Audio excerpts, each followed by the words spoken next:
Hey Crafty fam, it's Alex Vanover and welcome back to my craft room. In this video, I'm going to show you something that is going to change the game for screen printing. I'm going to be showing you how to use the Speedball Speed Screens kit to create reusable screen printing stencils. That is probably the #1 question that I get in my messages, and so I'm so excited to teach you how to use this kit. Now, I do want to say before we get into it that this is a bit of an advanced process.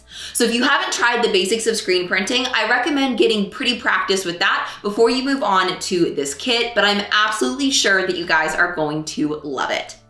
I also want to thank Speedball for sponsoring this video, but don't worry, you guys know that anything I share on my YouTube channel are things that I'm super passionate about and I know you guys will love. Of course, all the opinions are my own. I even tried this product out before I agreed to make a video on it just to make sure that you guys would love it as much as I do. All right, there's a lot to learn, so let's get into this video. In order to begin your project with speed screens, the first thing you need to do is choose an image that's going to work really well for your speed screens. So I'm going to be using this really cute floral bunny image because it's going to work perfect for my Easter table runner. But there are a couple things you need to keep in mind when choosing images to work with your speed screens. And the first is that the image absolutely must be all black. You cannot have any shades of gray or any color in the images you use with your speed screens. And the reason for that is because they won't expose very well under UV light. So you definitely want to use all black images. One tip that I have for you when searching for images is to actually add the word silhouette after your search terms. So I typed in floral bunny silhouette in order to find this on Creative Fabrica. So that might help you find some more images that are going to work better and be compatible with speed screens. And just to make sure it's super clear, let's take a look at a couple of other examples of good and bad files. So for example, this wine time phrase would be a really fun addition to speed screens because it's all black and it would be perfect. But an image that would not work for speed screens is the It's Springtime image that you see here. It's very cute and would be very fun, but because of all those different colors, it wouldn't expose very well under the UV light that we're going to be using. So it's just not a good fit for speed screens. But once you have your file chosen, the next step is to open it up on your computer. So I already have mine extracted and downloaded. I'm going to be printing from the default Photos app from my Windows computer. So you'll want to open up your file in whatever program you're going to be printing in. I'm just going to open up the PNG version of my image. And another important thing to note here is that you must flip your images or mirror them so that they're 180 degrees flipped. Now, if you have an image that doesn't have any words like this one, you could possibly get away with not flipping them. You'll just have to understand that it's going to face the other direction when you actually go to screen print. But if you have phrases or images, you absolutely must flip them 180 degrees. You can do this in your printer settings if you prefer, but I like to just go ahead and edit my image right here in the Photos app and save a copy that is flipped. So when I go into my Photos editor, I just click the flip button so that it flips at 180 degrees, and then I'll choose Save a Copy. And once the new version of my image is saved, I'll go ahead and open it up, and now it's time to print. So I'm going to choose the print icon, and then I need to choose all the correct settings to give me the best print possible. The first thing I need to do is choose the printer that I'm going to be using for this project. And I'm going to be using my Epson EcoTank 2760. This is an inkjet printer, and this product is intended to go and be printed on inkjet printers. Next, under orientation, I need to change it from landscape to portrait. And then I'm going to change my paper type. Now this one took some experimentation from doing projects before I recorded this video, and I found that the best paper type for my printer was the Premium Photo Paper Glossy. When I did the Ultra Premium Photo Paper Glossy, it gave me a little too much ink and it had the transparency run a little bit. So you may have to do a couple of tests with your printer using the transparencies you're printing on to make sure that you get the best quality print. Next, I need to change the fit from fill page to shrink to fit to make sure that I don't cut any pieces off of my design. And then I'm going to use the photo size to control the size of my print. Now, here's something to keep in mind. If you're going to be using the speed screens directly down onto your garment or whatever you're printing on without the wooden screen, then you have about 8.5 by 11 inches to work with because that's the size of the transparency that you're printing on. But the Speed Screens kit does include a wooden frame if you want to put your speed screen into a wooden frame. And if you do that, the size of the wooden frame is 8 by 10. So you'll have to have an image smaller than 8 by 10 if you're using the wooden frame. Now, even though I'm not using the wooden frame, I'm going to change my photo size to 5 by 7 because I'm going to be printing on a table runner as well as some placemats, and I just found that the 5 by 7 size was the best fit for my project. Next, I have just a couple more settings I want to tweak before I print. So I'm going to click on the More Settings button, and the two things I want to choose are the output quality first. I like to change it from standard to high. And then for the color mode, I like to change it from color to monochrome. And even though this image is already black and it appears black on my computer, sometimes the way that it appears on the screen is not necessarily the way that it prints. So changing it to monochrome is going to ensure that my printer uses black ink only. So now that I have all the settings ready and my image is ready to go, let's hop over to my printer so that I can load the transparency. And then when I'm ready, I'll come back and press print. When you get over to your printer, you can remove any paper that you have in your paper tray and replace it with one of the transparencies that came in your Speed Screens kit.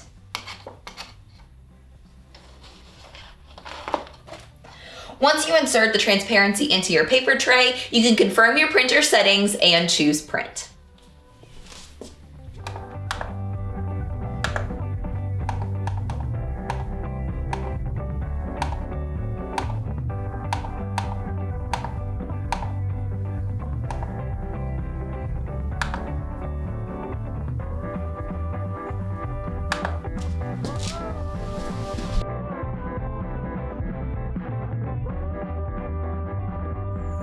The next step to working with your speed screens is exposing your screen.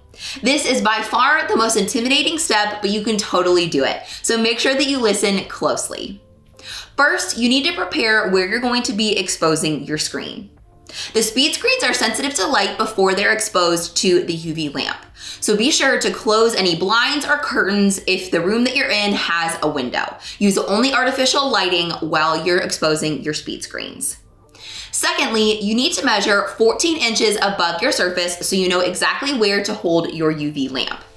I really like using my 18-inch Cricut ruler because it has this little ledge on it so I can sit it up right beside where I'm exposing. And then I'll just look at the 14-inch mark when I hold my UV lamp above the process so that I know exactly where I'm holding the lamp. Next, we need to prepare our elements for exposure. The red speed screens from your kit has two different sides. One side has the mesh screen that's going to do the screen printing. You can feel it on one side because it has a little bit of a texture to it. It's also a little bit of a lighter color. This is called the squeegee side of your speed screen. On the opposite side, you have a darker red color pre-coated emulsion. Now the emulsion does have a carrier sheet that we need to remove before we expose it, but you'll want to be very careful and not use anything too sharp because the emulsion is pretty fragile until after it's exposed. So I just like to use my nail to separate the cover sheet from the corner.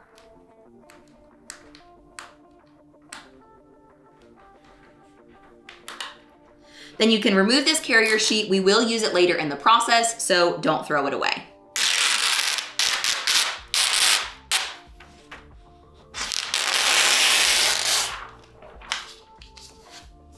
The dark red side like this is called the exposure side, and now you can see a bigger difference between the color between the squeegee side and the exposure side. Next, you need to gather these elements from the kit in this exact order in order to expose your screen. First, begin with a black piece of paper that came with your Speed Screens kit. Next, lay down your speed screen with the dark red or the exposure side facing up at you. Next, grab the transparency that you printed on and lay it on top with the side that you printed facing up. And you'll know that it's the side you printed because this image should look exactly like it did on the computer screen. Then grab the plastic overlay that was in the black Speed Screens bag as well and sit it all the way on top of your setup. Once you set up your ruler beside all of your items, you're going to hold your UV lamp at 14 inches above everything. Then be sure your timer is ready to go for 1 minute so you can expose for 1 minute exactly. So I'm just going to hold my UV lamp at exactly 14 inches above. Make sure my cord is not in the way. Then I'll turn it on using the cord and allow my timer to begin for 1 minute. I'm also not going to look at the UV lamp while it's going for 1 minute because I don't want to hurt my eyes. I'm just going to double check a couple times that I'm exactly 14 inches above the stack.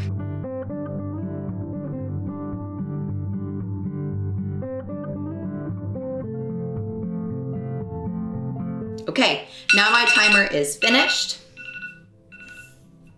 So I'm gonna turn off my UV lamp. And now it's time to take your speed screen to your nearest sink so that you can rinse it off. Ideally, this would be a sink with a sprayer nozzle because it's much easier to remove the emulsion using a sprayer. Make sure that you keep all of these elements nearby because after we rinse off the screen, we are gonna bring it back and expose it again. Take your speed screen to a sink with the spray nozzle for best results. The screen is still going to be fragile until you post-expose it, so be careful not to scratch it by using your hands to remove the emulsion. Use the water pressure from the spray nozzle instead. Lay your screen up against the side of the sink while you spray it. Do not lay it down or soak it in the bottom of the sink as you're rinsing. The first time that I made my own speed screen, I stopped rinsing as soon as I could see the design clearly in the emulsion. But it wasn't completely clear yet. If you look closely, you can still see there were pink bits of emulsion in the design, so it didn't let any ink through the screen at all. This is not what it's supposed to look like. Make sure you can completely see through the screen before you stop rinsing. You can see that the wine time screen is much clearer than the Christmas tree design that I tried first. So make sure that your screen looks like the wine time design, not the Christmas tree design. Make sure as you begin rinsing that the dark red emulsion side is facing out. Turn the sink on and get the water nice and hot and begin to rinse your stencil. Continue spraying until you can see completely through the design that you exposed. This will take several minutes of rinsing, so don't be concerned if you don't see it right away. Remember to not use your hands to remove any emulsion. That's why water pressure from the spray nozzle is so important. As the emulsion starts to come off, the process will speed up a little bit. Once you begin to see the design, continue spraying that area with hot water until you can see through it completely. I ended up flipping my design upside down to make sure I could rinse the top of my design away as well. When you're done rinsing, your screen should look something like this. Once your screen is rinsed, lay out a paper towel. Lay the speed screen on the paper towel with the exposure side facing up and the squeegee side down against the paper towel. Then take a second paper towel and gently blot the water away. When most of the water is gone, grab the frosted carrier sheet that came on the speed screen and lay it with the squeegee side down and the exposure side up on the carrier sheet to finish drying. You want to let the screen dry for at least 45 minutes or until the dark red color returns in the emulsion or the exposure side of the speed screen. You can speed up the drying process by using a hairdryer or a fan. Once your speed screen is completely dry, you can remove the carrier sheet and any paper towels that you had drying underneath your speed screen. And the very last step to preparing your screen is to post-expose it. So we are going to expose it using the UV lamp one more time for 60 seconds. And the reason that we do this is to finish hardening the red emulsion on the exposure side of the screen so that it can be used over and over again. Now you're still gonna need some of the basic essentials, such as closing any blinds or curtains in the room if there's any windows or any UV light. You're also gonna need your UV lamp from the Speed Screens kit plugged into the wall, a ruler or measuring device to measure 14 inches above the screen, as well as a timer set to 1 minute. But the good news is, as far as post-exposing, all you need is the speed screen. You don't need the transparency or any of the other pieces we used in the last step. But you do want to ensure that your speed screen is facing with the exposure side facing up. And remember, that's the dark red side of the screen. The other side is the squeegee side, and that's going to be facing down on the table. So when you're ready, just set up your ruler or measuring device so that you can see where 14 inches is. Then hold your UV lamp at 14 inches above the speed screen and turn the lamp on. Then activate your timer for 60 seconds so that you can expose for 1 minute. But remember not to look directly into the UV lamp while you're exposing.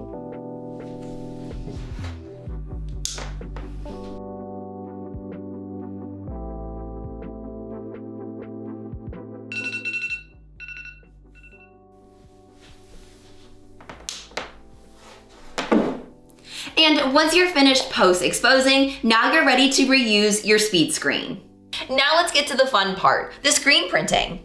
You can choose to print with just your speed screen and some painter's tape to hold it in place, or you can place your speed screen into the provided wooden frame in your kit.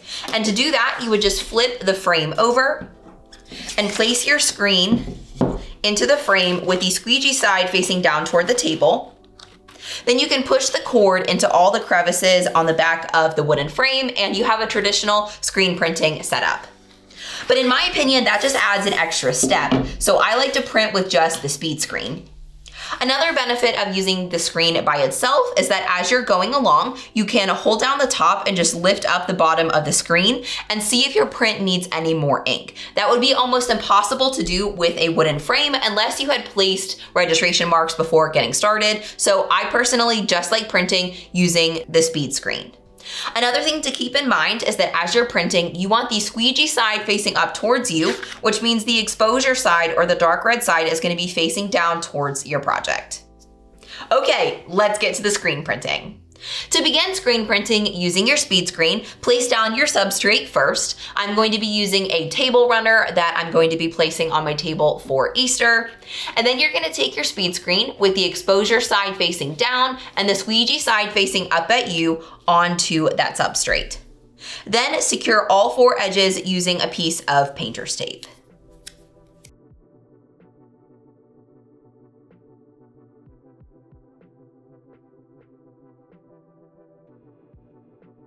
Once your screen is taped in place, then you need to choose your ink.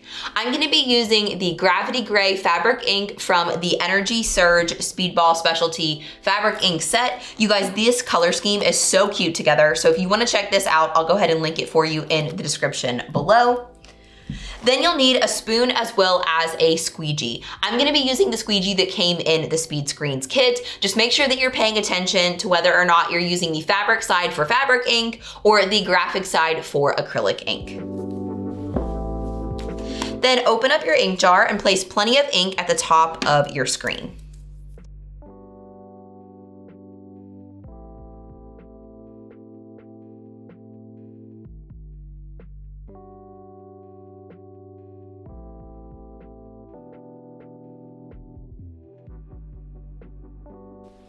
Then use your squeegee to evenly drag the ink down the screen printing screen.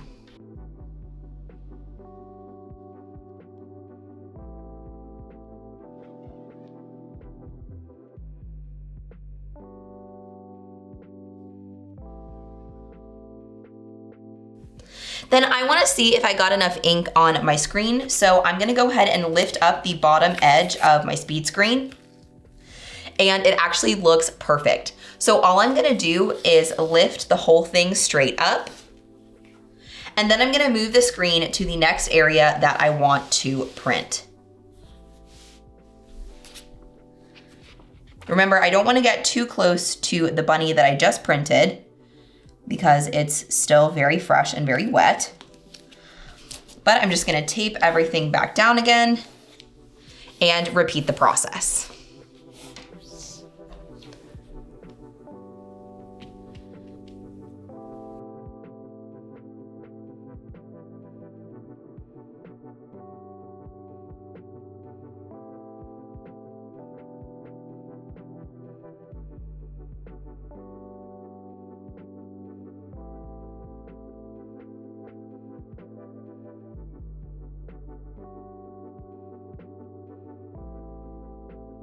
Now that all of my bunnies are printed on my table runner, I have my screen set aside on top of a kitchen towel, and I'm gonna move these aside so that I can grab my placemats and print them as well.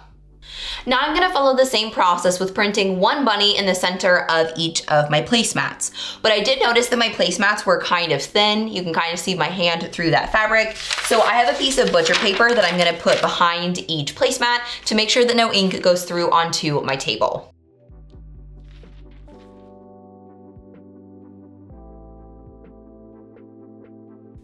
A little pro tip for you, I always get my fingers super messy when I screen print, so I have a screen printing kitchen towel that I always keep with my screen printing equipment, and I use that for wiping off my fingers when I get extra ink on them.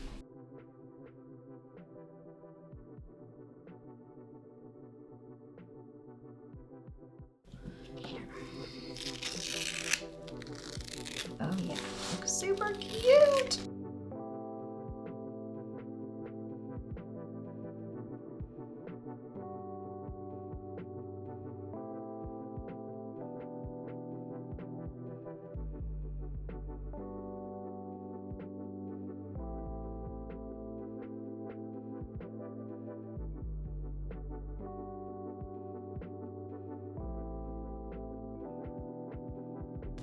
Now that I've printed everything that I wanted to print with my speed screen, I'm gonna take it to the sink and spray it off using my sprayer to get rid of all of the spare ink. Then once it's dry, I'll be able to use it for lots more screen printing projects. After all of your screen printing ink is dried, if you're using fabric ink like me, then you need to be sure to heat set it. So you wanna do so at 320 degrees for 40 seconds. Now you can use an iron, a heat press, or an easy press in order to heat set. So I'm gonna be using my easy press, and I do have an easy press mat underneath to protect my table while I heat set.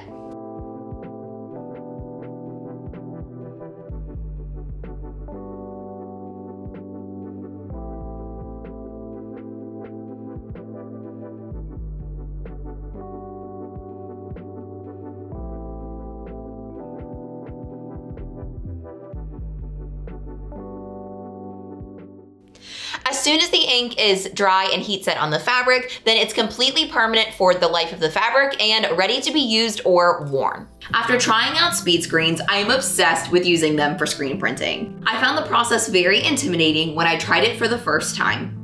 But after my first try, I got so much more comfortable with it. I think the Speed Screens kit is perfect for crafters who are intermediate to advanced with screen printing and want an option for creating hardy, reusable stencils to use far into the future. This kit would especially be great for those of you who use screen printing in your businesses and print the same design multiple times. I will link the Speed Screens kit in the description of this video so you can try out the kit for yourself. Are you excited to try speed screens? Let me know down in the comments. And if you're not already a member of one of my crafty fams on Facebook, I would love to have you be a part of them so that you can share all of your screen printing creations with me. So I'll be sure to link both of my Facebook groups down in the description below. And if you've made it this far in the video, then I really want to get to know you on social media. So please be sure to find me at DIY Alex Vanover on pretty much all major social media platforms, and I'll be sure to drop direct links to all my profiles down in the description below.